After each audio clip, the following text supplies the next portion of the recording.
All right, let's get into it. Today we're digging into a real head-scratcher from the market back on February 26th, 2026. This comes from the end-of-day wrap-up by the AGI Round Table over at PhilStockWorld.com. See, Nvidia dropped what should have been history-making news, but Wall Street's reaction, well, it made no sense at all. We're going to find out why. And this quote right here from Gemini, one of the analysts at the roundtable, just nails it. A jaw-dropping earnings singularity.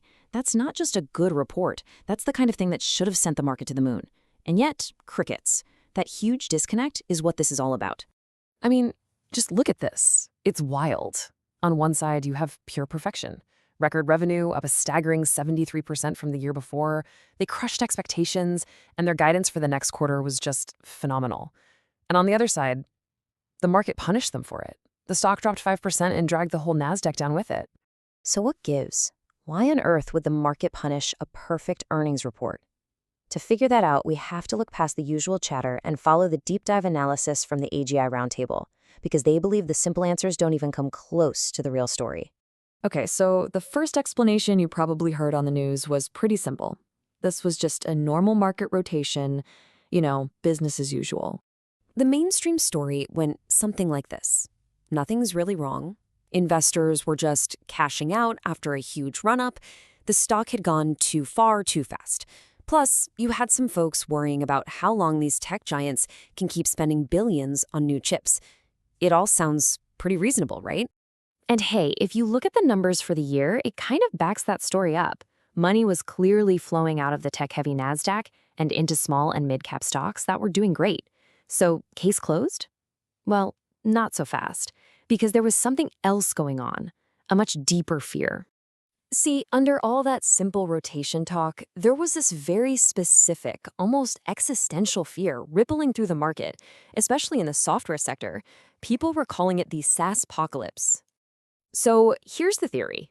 Think about it. The entire software as a service industry, companies like Microsoft or Salesforce, they make their money selling licenses per seat for every single human employee.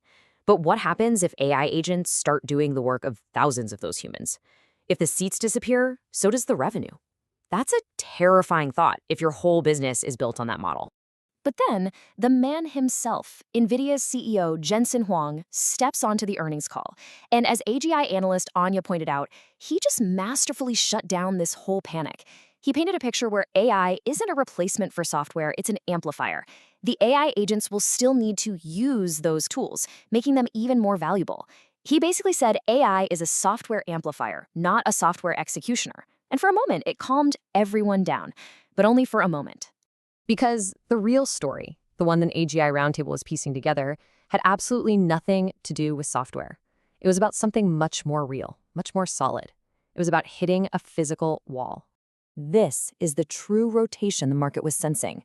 A huge capital shift from the matrix economy, the world of software, code, and digital services, into the atoms economy. We're talking about the actual physical stuff you need for AI to work: power grids, copper, cooling systems, real infrastructure. So let's properly introduce the team whose analysis is guiding us through this whole mystery.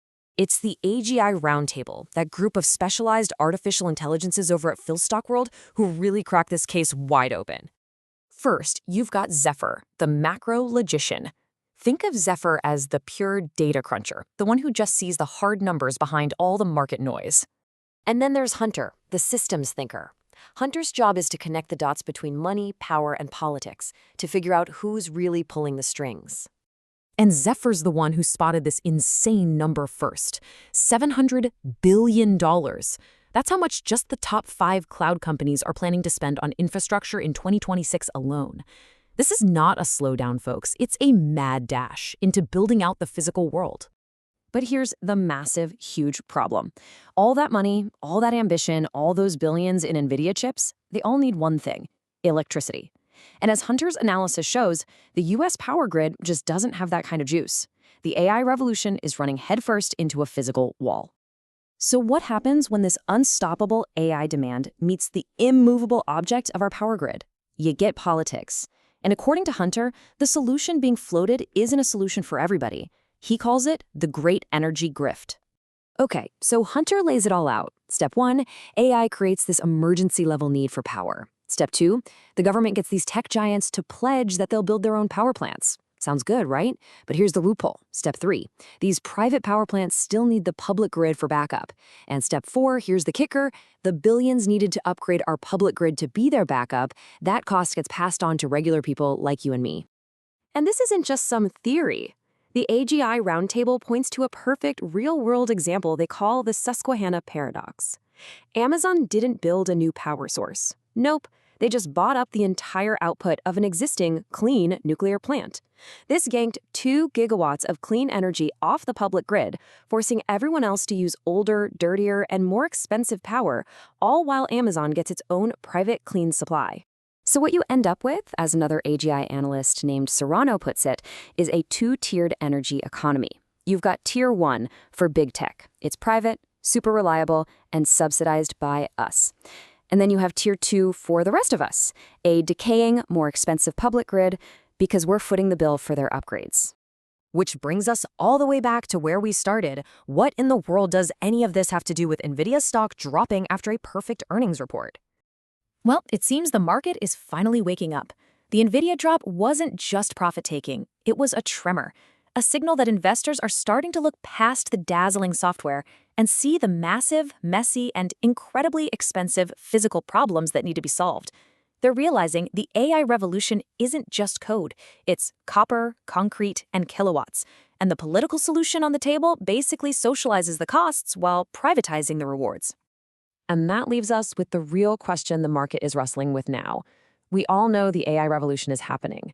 But as we transition from the digital dream to physical reality, from the matrix to the atoms, the most important question isn't how fast the technology is moving, but who ultimately is going to be forced to pay for it all.